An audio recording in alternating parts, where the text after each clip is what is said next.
You defiled a holy book. Asher Lev, you desecrated the name of God. You defiled a Chumash. He seemed horrified and looked as if he were witnessing the sudden appearance of a representative of the other side.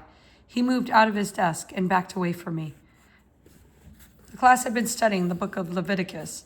The teacher, a young, dark-bearded, recent graduate of the Ladover Yeshiva, had been explaining concepts of holiness. Now, with the sudden invasion of a nasal voice, the class was instantly silent. There was a faint stirring as bodies pivoted and heads focused upon me.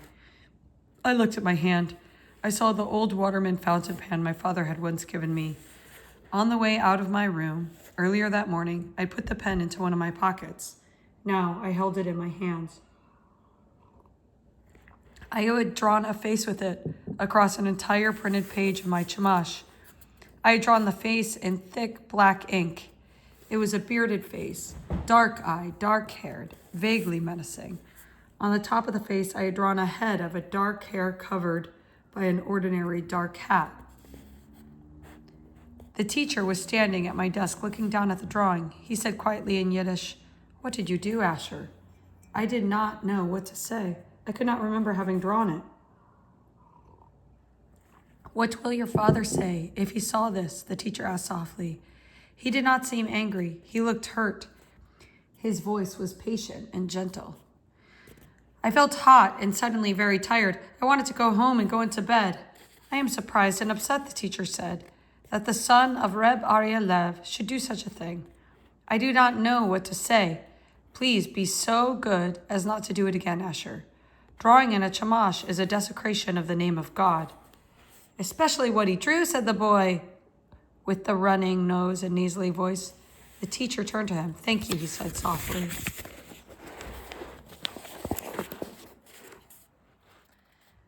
"But I do not need your help. Now everybody, please be so good as to look back into your Chumash and let us continue with our discussion. You too, Asher, put down your fountain pen and look into your Chumash." I looked into my Chumash. I stared at the face staring back out at me from the page. I had slanted the eyes somewhat and given the lips beneath the beard a sardonic turn. The Reb looked evil. The Reb looked threatening. The Reb looked out at me from the Chumash. Seemed about to hurt me. That was the expression he would wear when he decided to hurt me. That was the expression he had worn when he had told my father to go to Vienna. I looked at the framed photograph of the Reb on the wall near the blackboard. The eyes were gray and clear. The face was kind. Only the ordinary dark hat was the same in both pictures. I was frightened at the picture I had drawn. I was especially frightened that I could not remember having drawn it. I went to Yudel Krinsky's store later that day and found him sorting tubes of oil colors, taking them from their boxes and putting them into the compartments of the metal cabinet on the door. "Shalom Alachem, to the son of Reb Aryeh Lev," Yudel Krinsky said cheerfully. "Put down your books and take off your coat. You can help me sort the brushes." He looked at me closely. "How do you feel, Asher? You do not look very good." "How do you use these colors?" I asked. "These oil colors? You want to use the oil colors? How do you use them? Is there a special way that they are used?" "Oil colors is an entire Torah, Asher. I know nothing about oil colors." "Why is it called oil color?" "They mix the original color with a certain oil. With water color, they mix the color with water. This is all I know." I put the color on the brush, and I paint with it. "You paint with it on something like this." He reached behind the counter and came up with a small canvas board. "This is the easy thing to paint on. Others paint on canvas they prepare themselves. But this is even beyond Torah already. That is Gemara and Tosafos." "I drew on my Chumash today," I said.